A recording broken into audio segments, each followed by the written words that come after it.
Are you unwittingly funding the leftist takeover of America? We'll talk about that this hour. Civilizational jihad is here in America. Are we ready? Thank you for tuning in to Understanding the Times Radio with Jan Markell. We also call this Radio for the Remnant, where we talk about current issues of the day from a biblical perspective. We are in our 19th year of broadcasting coast to coast, helping you understand the time and become watchmen on the wall. Today, Jan spends the hour with Leo Hohmann. Leo has documented what happens when immigrants from nations unfriendly to America and the Western world enter into America, Europe, and other places. The information shared this hour will be heard few other places. Here's Jan Markell and Leo Hohmann. Let's pause on that just for a moment, because we often focus on this jihadism, on the bombings, the terrorism that we see with the suicide bombers or the homicide bombers. But there is a huge aspect that's before that sometimes goes under the radar, and that is this attempt to first, before you have to get to that level, to destroy it from within, to literally destroy the West, our Judeo-Christian values from within. You see that as a huge threat to America. Bigger threat than the violent jihad in the long term. Hey, look, it's nasty when people are blowing you up, without a doubt. But here's a key point to remember for everyone. Al-Qaeda and the Muslim Brotherhood, they differ in tactics. Al-Qaeda wants to kill you now, blow you up now. They want the caliphate Sharia now. The Muslim Brotherhood says, hey, look, guys, wait a minute, slow down. We can do this non-violently. We can do it through elections. We can get jobs in the university, in the media, in the government, in positions of influence. It's a long process. We are very patient. But at the end of the day, although they differ in tactics, here's the key point. The end game for Al-Qaeda and the Muslim Brotherhood is the same. Same outcome, the caliphate and Islamic Sharia law for one and all. People need to remember that when you have pundits inside the Beltway telling you that the Muslim Brotherhood is a moderate group that we should reach out to. Well, I'm glad you could join me for the hour, and a few times a year I like to have on air Leo Hohmann. He is the author of the book Stealth Invasion, Muslim Conquest Through Immigration and Resettlement Jihad. By the way, you know by now that I live in the land of mass migration, Minnesota, and that's both the Twin Cities and outstate Minnesota. And we have some challenges here, and some of those challenges, well, they'd be conquered if our migrants here would assimilate, but that doesn't seem to happen. We're going to talk about a lot of issues today. We'll talk about some of that stealth invasion, but I've got some other issues too. How about the burning of Notre Dame? Does that have some significance? We're going to talk about just a lot of issues here in the hour ahead. Leo Hohmann, welcome back to Understanding the Times Radio. Thanks for having me on, Jan. Yeah, listen, just a couple of introductory comments, but my comments here are going to be in the form of a question. I'm quoting you here, and you say, the process of settlement is a civilization jihad process with all that the word means. The brothers must understand that their work in America is a kind of grand jihad in eliminating and destroying the Western civilization from within and sabotaging its miserable house by their hands and then the hands of the believers, so that it is eliminated and Allah's religion is made victorious over all other religions. First of all, that is from the Muslim Brotherhood. Am I right there? That's who the reference to the brothers is pretending to, exactly, the Muslim Brotherhood, founded in 1928. Okay, so a couple of comments here, because we've got some representatives in Congress that just are a little bit troubling. I've referenced them on air before, and we can call them out by name here eventually. Nancy Pelosi removed, I think, personally, all doubt as to who is really in control on Capitol Hill. It's not, say, the old-line Democrats, the liberals. It is the new breed of Democrat, the so-called progressives, who now call the shots. We are seeing nothing less than the convergence of the red-green axis right before our eyes. I'm quoting you, Leo, and then you go on to say, red, which is Marxist ideology, and green, which is Islamic ideology, coming together for a complete and total transformation of America. How have we even allowed this to happen? I mean, I know Barack Obama promised the fundamental transformation back in 2008, and I shuddered. Why do you want to transform something that's good already? But what are you talking about here? I don't believe Barack Obama believes that we ever had anything good going on here in this country any more than the governor of New York, Mr. Cuomo, said when President Trump started talking about Make America Great Again. Cuomo said, America was never that great. This is a shared ideology among the new breed of Democrats in our country. Like you said, this is not the old line liberals that we're talking about who stood for civil liberties and free speech. This is not the party of Robert Kennedy or John F. Kennedy. This is a new, extremely radical line of the Democratic Party led by people like AOC, Ilhan Omar, Rashida Tlaib, the younger crowd who are seizing power, grasping it violently with violent speech. And they have a virulent hatred for everything that America stands for, its history, its republic. They want to do away with the Electoral College so that a few large cities on the East and West Coast, along with Chicago, can basically pick the president. They want the Green New Deal, which would outlaw, phase out, whatever you want to call it, all things American, including the history. That's why we see the tearing down of the monuments. That's why we saw when Nancy Pelosi came out against Ilhan Omar's anti-Semitic statements, it seemed like at first she wanted to do the right thing and denounce Miss Omar for these extremely hateful comments about Israel and American Jews. Remember saying it was all about the Benjamins, baby, and stuff like that. Well, who came to her defense? It was CARE and the Muslim Brotherhood folks. Linda Sarsour, who is the mouthpiece of the Brotherhood right now in the U.S., the face of it, if you will. She's not the one making the decisions. Those are in the background. But she is the public face currently, and she's made a long Facebook post and said that Pelosi is, quote, a typical white feminist doing the work of powerful white men, unquote. I want to quote you again here, Leo. And I'm quoting from some articles, folks, and you can find them at his website, leohohmann.com. I'll spell that later for you. But here's what you say. You say, they decide what is acceptable political speech in Washington, and the corporate media backs them up with nonstop propaganda. They will increasingly be coming after us, the people of conservative Judeo-Christian values, in the months and years ahead. Trust me, these folks do not play nice. They are coming for our jobs, our businesses, our guns, our cars. They're even coming for our children with state-run daycare for infants and toddlers. Those who cannot terminate, they will indoctrinate. And then you say, now going back to some of these representatives in Congress, so when a young freshman congresswoman named Ilhan Omar came out with repeated anti-Semitic statements calling Israel evil and stating those of us who support Israel's right to exist are somehow under the influence of dual loyalties and cannot be trusted, she was speaking directly from the culture she was brought up in. Okay, Leo, Representative Omar is in my area. Her district is 5th District in Minnesota. You know, she's duly elected. So how would you fix the problems that we're talking about? Well, the only reason that she's duly elected is not because of any organic growth of far-left, jihadist, sympathizing people in Minnesota. That's not Minnesota. The reason that she is duly elected is because the U.S. government has been pumping Somali refugees into Minnesota for the last 35 years, thereby creating a nation within a nation, a parallel society that is now maturing and getting large enough to elect its own like-minded leaders. And now we see another in the form of Ilhan Omar. Right. To really stop this, people say that she shouldn't be in Congress. Well, she is, and there's no way to remove her because she's duly elected, and the only way that we can stop others from being duly elected would be to stop or severely rein in this refugee resettlement program. And by the way, a major Islamic figure, his name is not coming to me, but he's affiliated with CARE, came out a few weeks back and said that their goal is to have 35 Muslim congressmen, I believe he said, by the year 2030. On behalf of CARE, Council on American Islamic Relations, I would like to welcome everybody tonight to our congressional reception honoring our 3 Muslim Congress members. Assalamu alaikum and good evening. Usually, about 30 to 40 American Muslims run for public office.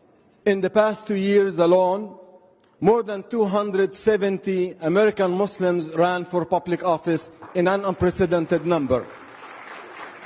131 of them won seats at this local, state, and federal level.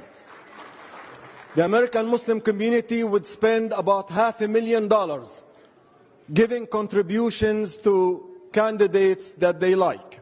In the past 2 years, the American Muslim community has spent $18 million to support candidates that support their issues. So it gives me great honor and pleasure to introduce to you our representative, Andre Carson. It's more than just about having 3 Muslims in Congress. I think symbolically it has great value. But I won't rest until 2020. We have 5 more members in Congress. 2022 and 24, we have 10 more Muslims in Congress. In 2030, we may have about 35 Muslims in Congress. Then we're talking about Madam Chair Rashida. We're talking about Madam Chair Ilhan. Hell, we could be saying Speaker of the House Ilhan, Speaker of the House Rashida, Senator Rashida, Governor Ilhan, President Fatima, Vice President Aziza, inshallah. Yeah, Andre Carson, there you have it. I couldn't remember who it was that said it, but my numbers were correct. 30 to 35 Muslim congressmen by the year 2030. That is enough to create a voting bloc in the Congress, 30 to 35 Muslims. Think of what impact this would have on the U.S. support for Israel alone. I'm thinking of it right now. It is scary. Yeah. Yes, Jane. Well, I'm quoting you again. This is an article, and it's actually titled The Red-Green Axis of Evil. You can find it at leohohmann.com, and you say, these are the values that underpin our Constitution, yet the UN has an agenda for us that seeks to undermine our Constitution. How will they do it? They'll do it by opening the borders, introducing anti-Western, anti-Christian ideologies, and socialist economic programs like the Green New Deal, which is nothing more than the UN's failed 20-year program for sustainable development. And then you say, Leo, just reading another paragraph, a part of that agenda to remove borders and boundaries between nations is the refugee resettlements. The globalists understand that demography is destiny, and the best way to establish global socialism is to insert dependent third worlders into Western democracies who have no intention of assimilating. This creates a parallel society, a nation within a nation, and you say I've documented all of this in their own words in my book. And again, folks, that book is Stealth Invasion, Muslim Conquest Through Immigration and Resettlement Jihad. Find it at leohohmann.com. Go ahead, Leo. Absolutely, and we just see one, what seems like stupid comment after another by Ilhan Omar. It seems like she puts her foot in her mouth, talking about Judeo-Christian culture being silly. She mocked the U.S. involvement in her country, Somalia, back in 1993 with the Black Hawk Down incident. She said that Israel has hypnotized the world with its evil ways. These really aren't stupid, and they are not just off-the-cuff comments. I believe that all these comments by her and Rashida Tlaib are very calculating and planned to get a reaction from people. People who still haven't lost their minds naturally hear these things, Jan, and what is their inclination? They want to criticize them. They want to point out how off base they are. But then that just gives the Brotherhood, through its mouthpiece, CARE, the chance to slam these people who criticize Omar, criticize Tlaib for their outrageous comments. They are then slammed as being Islamophobic. So it actually, they turn it to their benefit, even though it seems like a stupid comment. It seems like an outrageous comment. It gives the Brotherhood another opportunity to criticize us and make us seem like what they call the white supremacists, the white nationalists. They're just being Islamophobic and anti-Muslim. You're listening to Understanding the Times Radio. If you join me late, this is Jan Markell talking to author Leo Hohmann. Many of you have read his articles and read his book, and I'll give more contact information as we move along. And also, you say, Leo, we're back to the Democrat Party here. This is not your grandmother's Democrats. They are way more aggressive in pushing their agenda, and they are coming after us. You are no longer just required to tolerate same-sex marriage and transgender bathrooms. You must celebrate the new normal as defined by them, and if you don't, you are immoral and less than human. You may even be a white supremacist. supremacists, as you said, but I want to give another quote of yours here, and that is this. You say, the people who say there is no God, that's most everybody on the left, the people who say there is no God have joined forces with the people who say there is no God but Allah. And that, folks, is a powerful combination. And that's where you get the title, folks, of the Red-Green Alliance, the red Marxist, green Islamic axis of evil. And I love that quote, Leo. The people who say there is no God, the Marxists, the leftists, have joined forces with the people who say there is no God but Allah. And that's a powerful combination. You're right, but it's powerfully dangerous. Absolutely. And, Jan, what really stood out at me is what you're reading from is the transcript of a speech I gave to my local Republican Party here in a county not far from Atlanta. When I started the speech, the first thing I did was ask. It was a group of about 100 folks, county Republican Party meeting, convention. It was their annual convention, and I asked, how many of you have ever heard of the red-green axis? Not a single hand went up. Not a single hand. And so I said, well, you're using some Georgia lingo. I said, well, you're fixing to find out. Yeah. And they really were shocked by what they heard. They had no idea that the left, the Democrats, the new type of Democrats, not the old Democrats, had so closely aligned themselves with the Islamists in this country that they were both defending each other at every opportunity. And you have the left, which believes in this country in gradual creeping Marxism, having the back of the Islamists, which are working for, as you pointed out in that explanatory memorandum, the gradual civilization jihad in which they use our Constitution and the freedom that it grants them to just tear down and wear away at our freedoms. Just one of which ways in which this works, I pointed out a minute ago how they use outrageous statements and language from these two new Muslim congresswomen to then spark criticism on behalf of the right or even the moderates in this country, and then the Muslims jump in with the leftists like AOC and call us bigots. Well, I want to play one more clip because it's still... That is civilization jihad. Civilization jihad. I want to play... In process.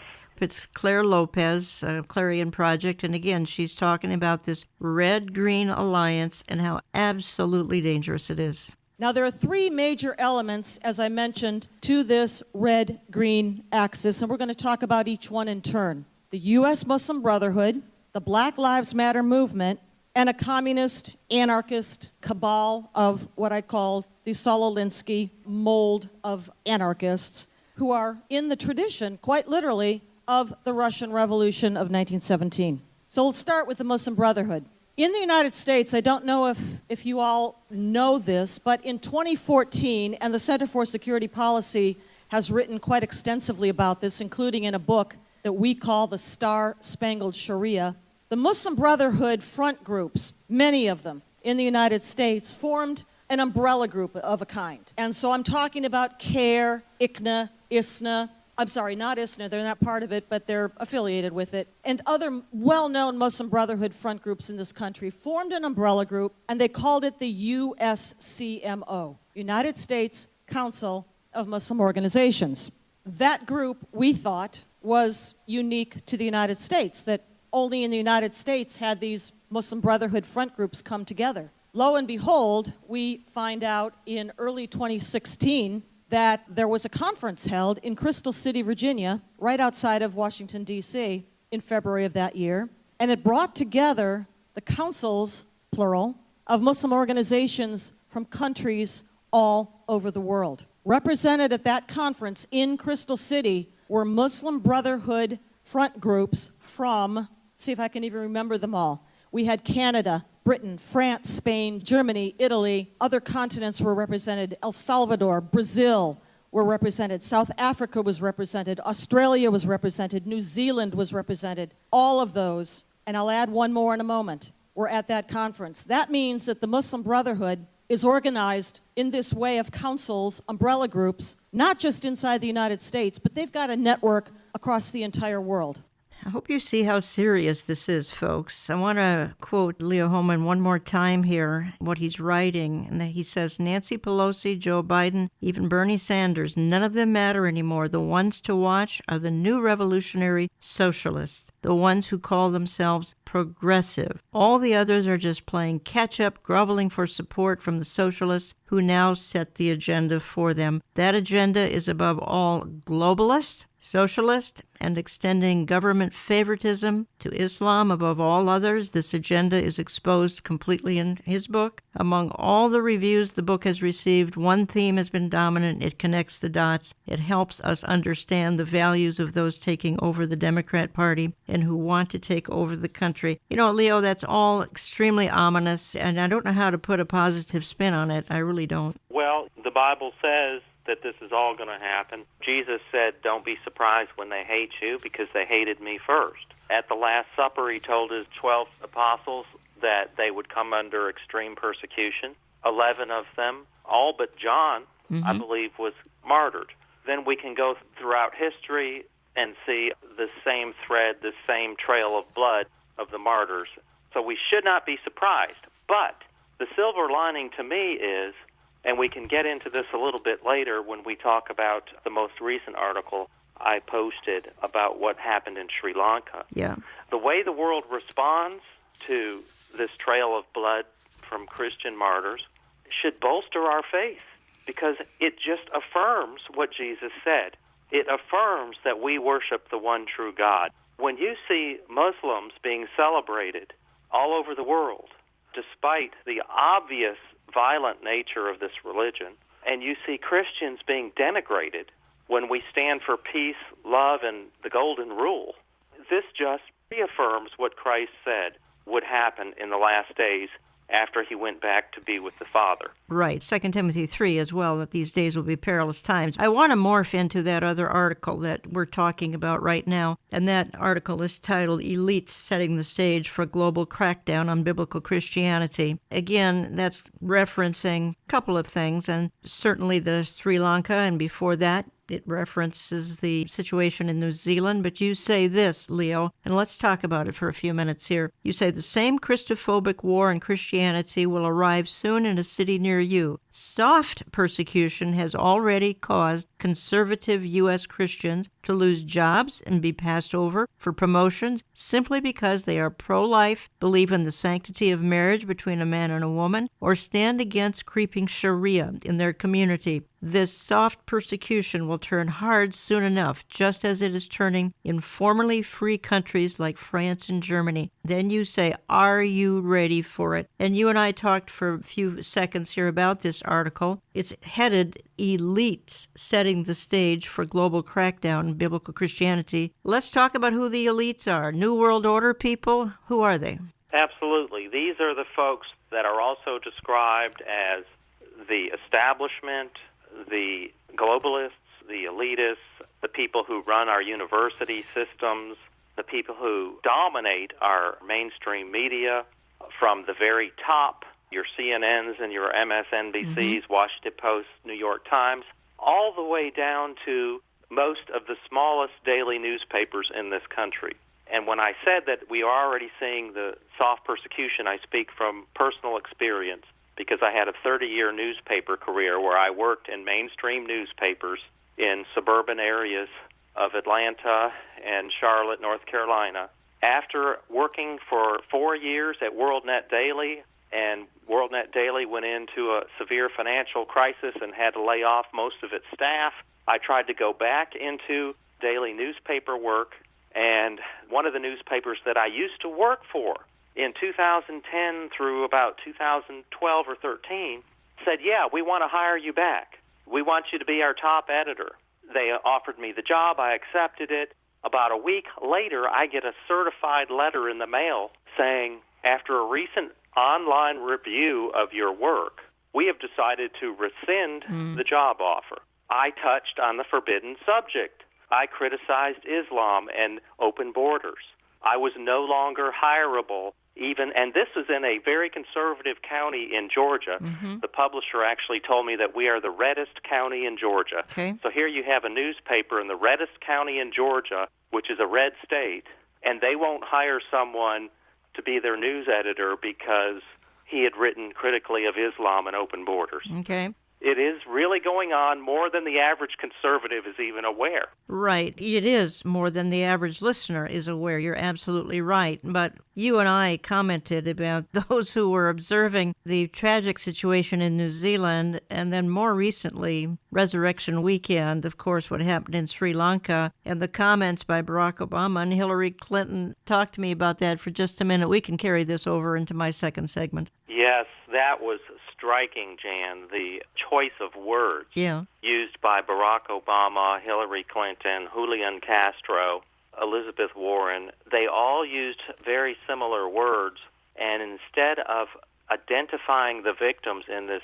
tragic bombing, which, by the way, the casualty number is now up to a devastating 359 people who were in churches and hotels. They were described by Obama and these others as, quote, Easter worshipers and tourists, and others called them victims and worshipers and people. Nobody on the left, nobody in the mainstream media other than, I believe, Fox News and maybe a couple of other newspapers referred to them as what they were. Christians. They would use anything but Christian to describe these people. It was really quite astonishing. And Antonio Guterres, the General Secretary of the United Nations, also put out a tweet giving his condolences for this attack, and he refused to call them Christians. And you compare that with the way that these same people responded and reacted to the attack on the two mosques in Christchurch, New Zealand, and it is stark. All of those responses from these same people, Clinton, Obama, Guterres, said, we stand with the Muslim community. We stand against anti-Muslim bigotry. We want an action plan to stop this Islamophobia. Hillary Clinton used the word Islamophobia. They clearly identified the victims as Muslim, and they identified the attacker as a white nationalist, which this crazy man who did the shooting did make some comment in his manifesto about white supremacy, but he also was a big fan of the sustainability and the Green New Deal type of policy. It really is, to me, telling on the difference between these two attacks, one which killed 50, which is bad enough, 50 Muslims, but the other killed 359 Christians. This was the biggest attack, terrorist attack, since 9/11. Leo, we have to pick this up in the next segment of the programming. Folks, don't go away. I'm coming right back. If Understanding the Times Radio makes a difference in your life and walk with the Lord, let us hear from you. Write us through our website, olivetreeviews.org. That's olivetreeviews.org. You can call us Central Time at 763-559-4444. That's 763-559-4444. Or drop us a note at Olive Tree Ministries, Box 1452, Maple Grove, Minnesota 55311.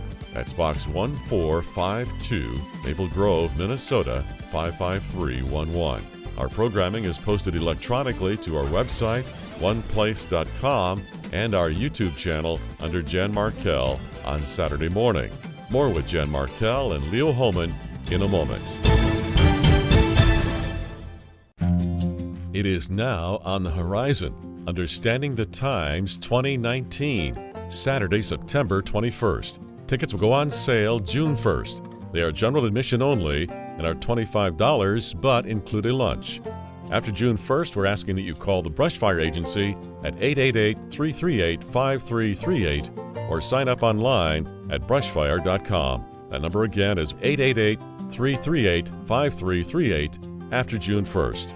We are featuring 6 speakers, and we begin at 8:45 a.m. Church doors open at 7 a.m. And the location is again Grace Church in Eden Prairie, Minnesota, just outside of Minneapolis. Consult our website for hotel information. Our speakers include Dr. Robert Jeffress. These signs that have been around for a long time, they are increasing in frequency and intensity. I think something big's about to happen. I believe we're in the last days. I believe the Lord is going to return.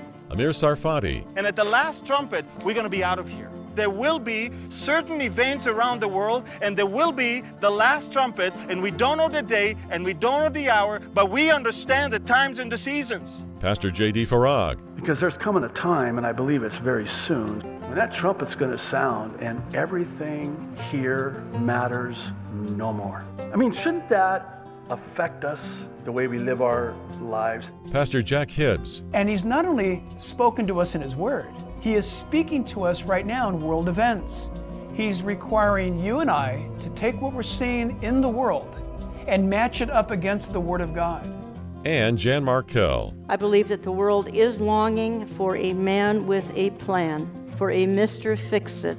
It says down at the bottom of here, is there a leader who can stop the chaos? We will also have a greeting from Lori Cardoza-Moore from Proclaiming Justice to the Nations. The event will be live streamed at no cost. Again, that's Saturday, September 21, just outside of Minneapolis. We invite all remnant believers to better understand the times and become watchmen on the wall. Make friends for life at this annual conference. Learn why things aren't falling apart, they are falling into place.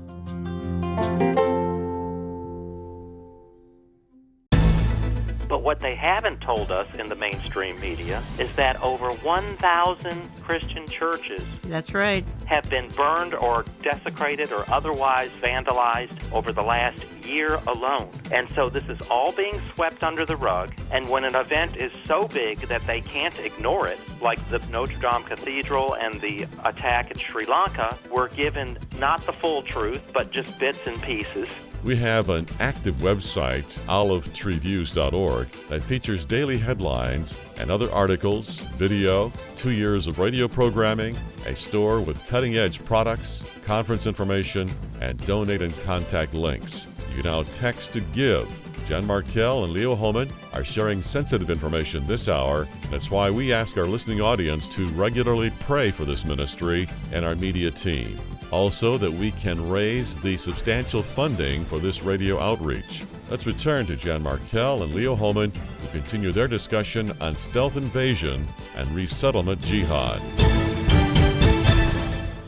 Fox News alert ISIS now taking credit for a stabbing attack at a mall in Minnesota. The suspect in St. Cloud was born in Somalia. There's his picture right there on the left-hand side of your screen. Moved to the United States 15 years ago as a child. Police say he's 22 years old, or was 22. He was shouting Allah and asking his victims if they were Muslim. So is the Somali refugee crisis now a terror crisis? Fox News contributor, U.S. Army veteran Pete Hegseth lives in Minnesota and has been looking into this and has done stories on this before. He joins us. Sadly, Pete, this does not surprise you. No, it doesn't. I was in St. Cloud actually on Saturday, familiar with that community, and if you live in Minnesota, you're familiar with the Somali Muslim population that has grown here, refugees who came here in light of the civil war there. Minnesota's a very welcoming place. The problem is that a lot of those communities have not assimilated the way we would want them to. In Rochester, in Minneapolis, in St. Cloud, there's an incubation, there's some radical mosques, there's some radical teachings, and as we've seen from U.S. Attorney Lugar, he pointed out very clearly, there is a terrorist recruitment problem in Minnesota, and much of the Somali Muslim population is in denial about it. This kid came as a refugee, came as a kid. You can't vet a kid for extremism. Right. The problem is the ideology looks to be ISIS-inspired at the very least, as they call him a soldier of the caliphate. So this is a terror problem in Minnesota, and our leaders are nowhere to be found on it.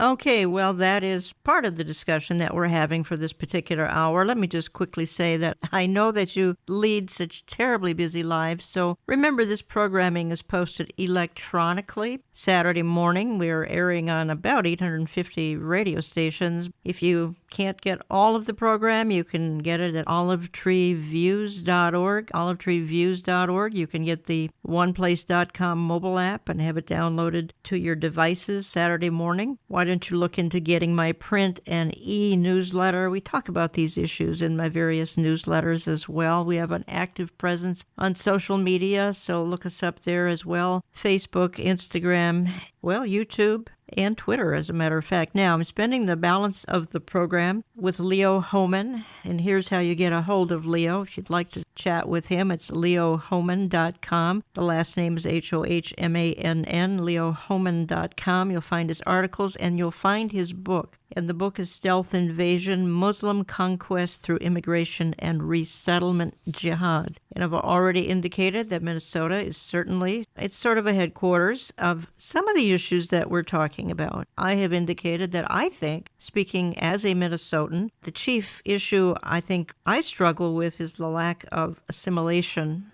of those who are settling here. And the settling of particularly Somalis began, I think it was in the 1990s. It was under President Bill Clinton. And of course, it's only grown exponentially since the 1990s. Leo, we were talking again about the difference in the reaction to the Christchurch bombing. A couple of mosques in Christchurch, this is now several weeks ago, and comparing it to what happened on Resurrection Weekend a couple of weeks ago now with the Christians in Sri Lanka. You feel this is sort of a foreshadowing of what could become a massive crackdown on biblical Christians on the horizon. We sort of touched on that in the last segment. I think we need to finish our thoughts on that topic before I move to a very related topic. I do, Jan. I do believe something worse is coming. When you see 359 Christians slaughtered while worshiping inside churches on the holiest day in all Christendom, Easter Sunday, and it's already dropped off the news cycle. No coverage of this event, even though the number of casualties kept rising, has continued to rise every day. It was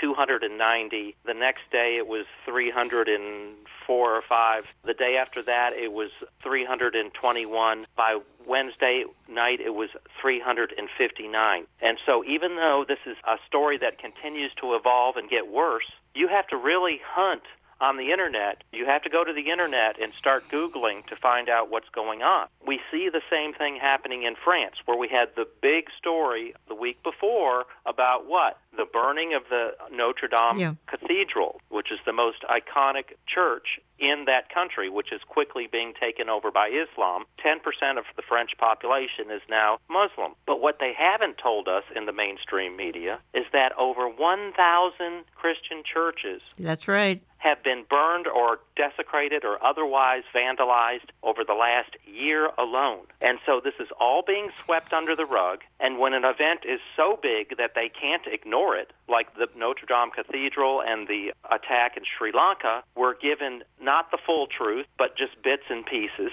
Sri Lanka, it wasn't Christians, it was Easter worshipers, people, victims, travelers, tourists. When the Orlando gay nightclub was shot up a couple of years ago, and 50, I believe it was 49 or 50 people died in that tragic event. People like Obama and Hillary were saying what? They said, we stand with the LGBT community. They didn't say, we stand with nightclub dancers.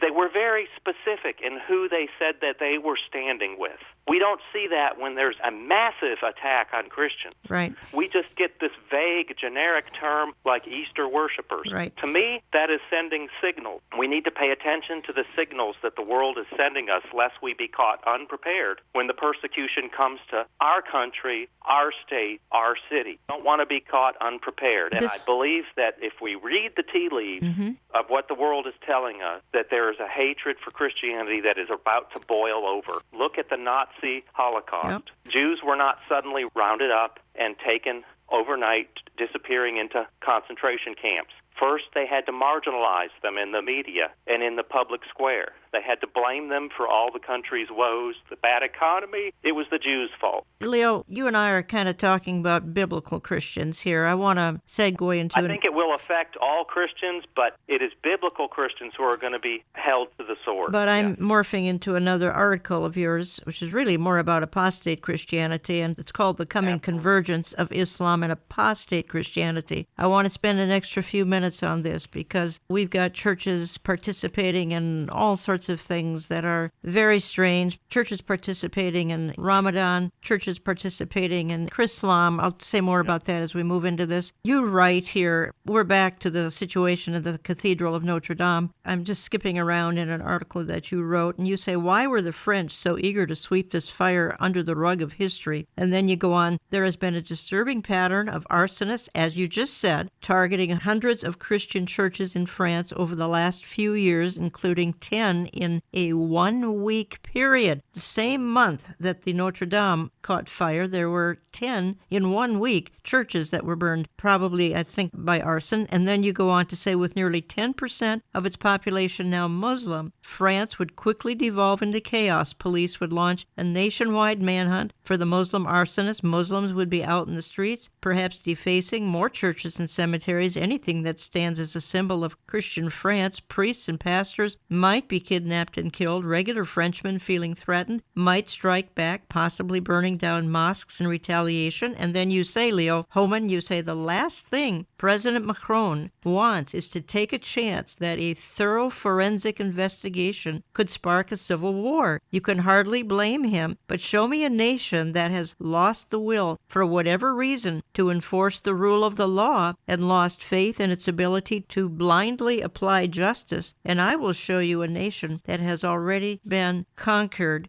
Leo, you say that this situation is setting the stage for the interfaith movement to blossom. What do you mean by that? Absolutely. Just as we see pressure being turned up on biblical Christianity, traditional Christianity, we believe in what? We're pro-life. We don't believe in abortion. We believe in one man, one woman marriage. We don't believe in open borders. There are other Christians that will see the persecution happening before their eyes.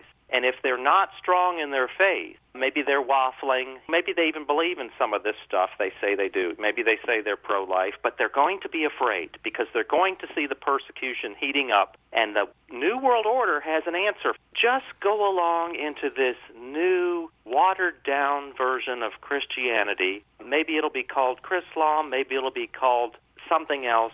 I don't know. I was shocked. I've heard of the Chrislam movement for several years, but I was shocked when I did an internet search on the word convergence.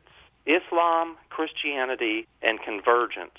And what I found was a document that came out of a side event from the United Nations in 2017 in which they talked about, in very open terms, the coming grand convergence of Christianity and Islam. I was blown away. Quite frankly, and I'm aware of what you're referring to, United Nations Human Rights Council 34th Ordinary Session, Geneva, the Arab Muslim organizers of this conference conducted under the auspices of Geneva Center for Human Rights Advancement Global Dialogue invited representatives from Muslim and Christian regions to exchange their views on the convergence between Islam and Christianity. I want to move from that to something that happened maybe 10 years ago, because this involves some evangelicals, and that would be the Yale Agreement, which kind of morphed into the common word between us and you, as it was called. The Yale Agreement and common word basically said Muslims and Christians worship the same God, all these kinds of things that are just crazy, beyond the pale, that evangelicals would sign on to this, but they did by the barrelful. Representatives from Fuller Seminary, the National Association of Evangelicals, Bill Hybels, North Park University, David Neff, Christianity Today, World Evangelical Alliance, the then president of the Navigators. Again, this is 10 years ago. Then the religious left, Brian McLaren, Tony Jones, Jim Wallace, these religious leftists all signed this common word between us and you, again, stating the fact that we've got to get along, Christians and Muslims, besides we worship the same God. But you can see how this is morphing, Leo Hohmann. Yes, absolutely. I was aware of this common word document. They talk about the common word and focusing on what we have in common instead of our differences. That's they right. talk about building bridges. That's right. The only thing new that I had found last week as I was researching this is this idea of convergence. The title of this document was Islam and Christianity, the Great Convergence, working jointly towards equal citizenship rights.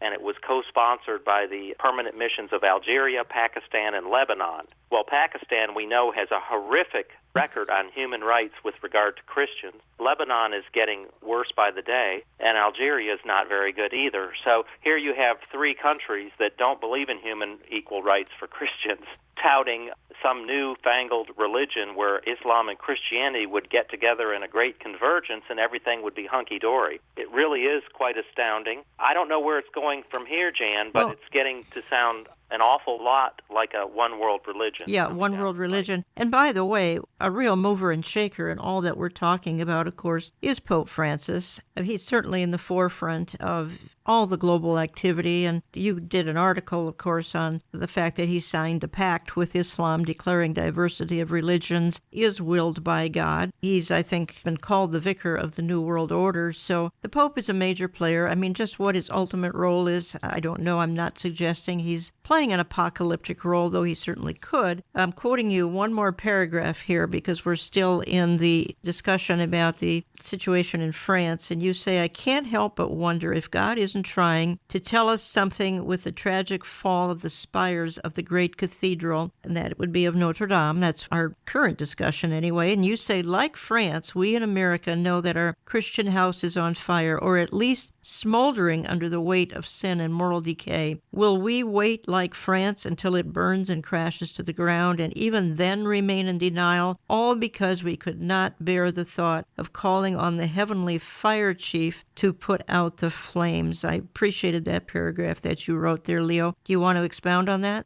Yeah, I don't know who set the fire that burned the spire and that caved in the roof of Notre Dame in such dramatic fashion. But I and many other writers, Christian writers, did see it as highly symbolic. It's almost as if we're seeing Western civilization, that's right, which is based on Judeo-Christian values, burning and crashing to the ground before our very eyes. And it's a warning from God, I believe. Do we have enough time to turn things around? Will we have the spiritual fortitude to do the spiritual heavy lifting, the repentance, the evangelizing that it will take to turn things around? I don't know, but the warning is there, and it's right before our eyes, and I think the Lord is saying, time is running short. It's time for us to take on a sense of urgency. I haven't seen a lot of urgency among too many folks in the Western democracies, certainly not any of those who are in political office. There is a remnant who I believe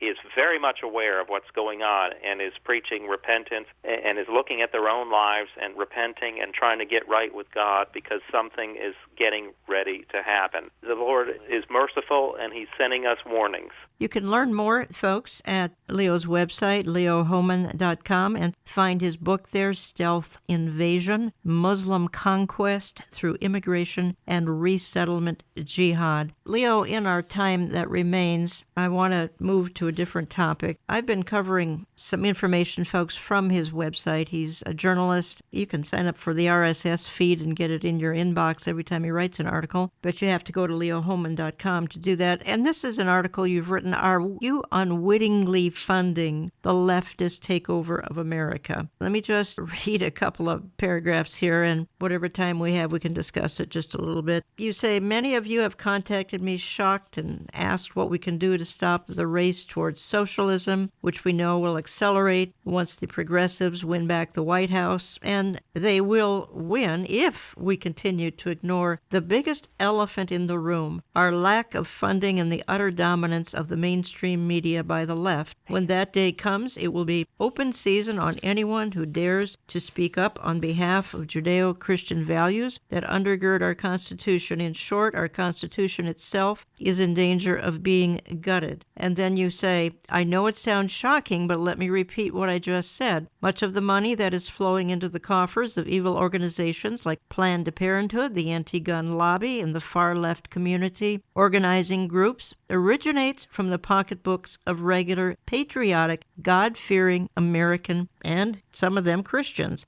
Leo, you go on to talk about just what we're funding. Let's talk about it for the next few minutes here, because my listeners, they're either naively, they're certainly not willingly funding this leftist agenda. We need to tell them just how they are funding the leftist agenda. You go ahead. I'll add to it, but you've got the list here. Absolutely. I believe that every year in this country there is a great transfer of wealth from, as you said, conservative, God-fearing, patriotic Americans to those on the far left. And the way that this happens is money is given by these conservative families to mainstream institutions that perhaps were not so far left back when someone who's 50 or 60 years old today and has a kid in college was not so far left back when that 50-year-old was in college. Same with things like, let me just give a few examples. The AARP, it has an annual budget of $1.5 billion and supports liberal causes too numerous to mention. As I say in this article, it puts considerable clout behind Obamacare and the socialization of our medical system and countless other liberal causes, yet people I know, good conservatives, belong to the AARP because what? They get a few discounts here and there. Well, I found half a dozen alternatives to AARP that also give discounts, but don't support. They're either neutral or they support conservative causes. There's a link in my article where you can find them. Girl Scout cookies and the Girl Scouts in general. This used to be an all-American patriotic organization, right? Same with the Boy Scouts. Not anymore. Not anymore. Not anymore. Those girls you see outside of Walmart selling cookies, those adorable girls in the Girl Scout uniforms, it's hard to say no to them, but I think we need to start saying no to them because that organization is now a supporter, provides support to Planned Parenthood, unbelievably. And we know the Boy Scouts all into the LGBTQ issue. What about universities? I believe Christians should look at the university that their high school student is interested in and say, does this institution support my values, or does this institution support the overthrow of Western civilization through creeping Marxism? I believe this now includes most public universities, sorry to say. If you can't afford to send your child to a Christian university, maybe you should consider other alternatives. What about Hollywood? Look at all the movies we go to every year, many of them with a far-left agenda, and yet we see alternatives. We see wonderful Christian-made movies like Unplanned coming out that are professionally made and support godly values. Let's support them instead of the R-rated and PG-13 Hollywood studio films. We have one after another. It was too many really to list in this article, but I did give a list of 38 companies and nonprofits that donate directly to Planned Parenthood. Many of them are household names like Coca-Cola and Ford Motor Company, Starbucks. The list goes on and on. How many places sell coffee? Why should we go and give our money to Starbucks when we know that some of it ends up being donated to far-left foundations and other political organizations that we don't agree with? I call them wolves in sheep's clothing. It's something we really need to consider if we're serious, Jan, about this culture war, which it seems like we're losing. It really is all about the money. Follow the money. The title of the article that we're discussing is, Are You Unwittingly Funding the Leftist Takeover of America? Leo, we haven't even talked about the search engine industry, which of course is dominated by Google. There are some other options. I have not found them to be the most effective. Everyone's pouring their time and money in the ads that are coming from Google, and you also reference Amazon. Honestly, Leo Hohmann, I deal with authors. Their books are published and distributed by Amazon, and I'm in a catch-22 because that's sort of their publisher, and some of them are very, very fine books. And if they're not published by Amazon, Amazon is selling them. But again, owned by leftist billionaire Jeff Bezos, and Amazon has wiped out much of its competition. Are there some alternatives for the products we buy? Maybe we spend a few extra dollars and go elsewhere. I'm not sure, but I wanted to throw those two options in there that we're all kind of visiting on a regular basis, Google and Amazon. Absolutely. And the one that I had found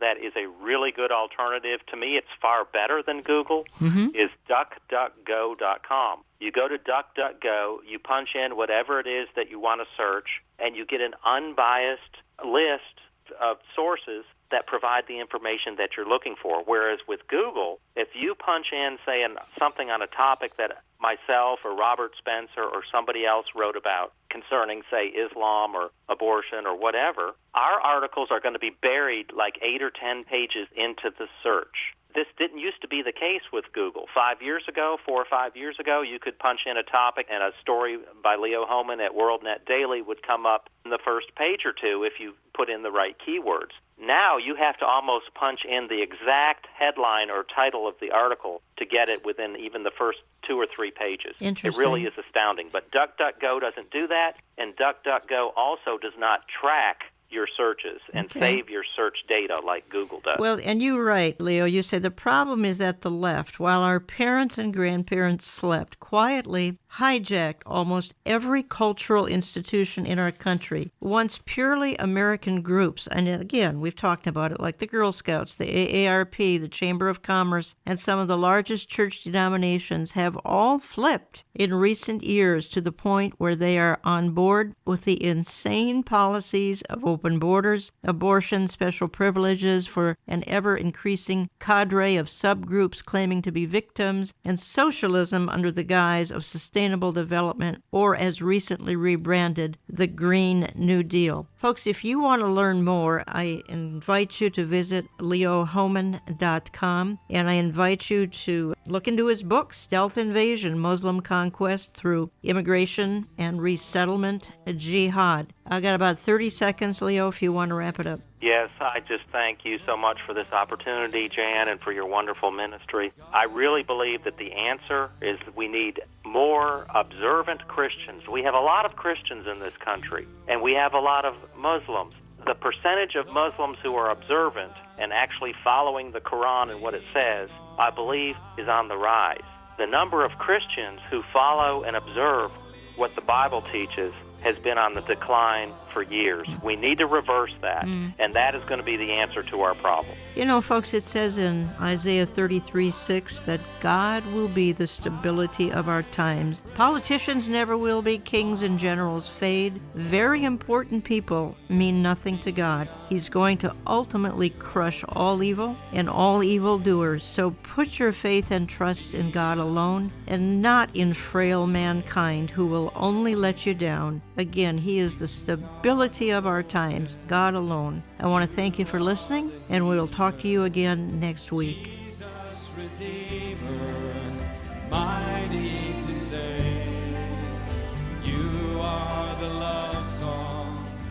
Thank you for trusting Olive Tree Ministries and Understanding the Times Radio as your source of news and information. While we present some sensitive information, we also remind you that the Bible predicts perilous times for a final generation. Send us your feedback via olivetreeviews.org. That's olivetreeviews.org, or by calling us Central Time at 763-559-4444. That's 763-559-4444. You can drop us a note and a tax-deductible check to Box 1452, Maple Grove, Minnesota 55311. That's Box 1452, Maple Grove, Minnesota 55311. In a day of deceit and deception, when few are telling the truth, thanks for tuning in to Our Inconvenient Truth each week here on Understanding the Times Radio.